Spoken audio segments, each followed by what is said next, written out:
ഇന്നൊരു പാസ്ത ആയാലോ? അതിനായിട്ട് പാസ്ത വേവിച്ചെടുക്കാം. നല്ലതുപോലെ തിളച്ച് വരുന്ന വെള്ളത്തിലേക്ക് ആവശ്യത്തിനുള്ള ഉപ്പും എണ്ണയും ചേർത്ത് കൊടുക്കുക.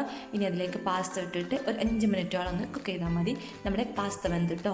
ഇനി ഒരു കടായിലേക്ക് എണ്ണ ഒഴിച്ച് കൊടുക്കുക. അതിലേക്ക് സവാളയും ഉപ്പും ചേർത്തിട്ട് നല്ലതുപോലെ ഒന്ന് മിക്സ് ചെയ്ത് കൊടുക്കുക. ഇനി അതിലേക്ക് ചെറുതായിട്ട് തന്നെ ക്യാരറ്റും ക്യാപ്സിക്കും ഇട്ട് കൊടുത്ത് നല്ലതുപോലെ ഒന്ന് മിക്സ് ചെയ്യുക. ഇനി ഞാൻ ചേർക്കുന്നത് ചെറുതായിട്ട് അരിഞ്ഞ തക്കാളിയാണ്. കുരു കളഞ്ഞിട്ടുള്ള തക്കാളിയാണ്. അതിട്ട് നല്ലതുപോലെ മിക്സ് ചെയ്തിട്ട് ഇനി നമുക്ക് വേവിച്ച് വെച്ചിട്ടുള്ള പാസ്ത ഇട്ട് കൊടുക്കുക. എന്നിട്ട് നല്ലതുപോലെ നമുക്കതൊന്ന് ഇളക്കി കൊടുക്കാം. ഇനി നമുക്ക് വൈറ്റ് സോസ് ഉണ്ടാക്കാം. അതിനായിട്ടൊരു കടായിലേക്ക് ഞാനൊരു പീസ് ബട്ടർ ഇട്ടിട്ടുണ്ട്. നല്ലതുപോലെ മെൽറ്റായി വരുമ്പോൾ അതിലേക്ക് കുറച്ച് മൈദപ്പൊടി ചേർത്ത് കൊടുക്കുക.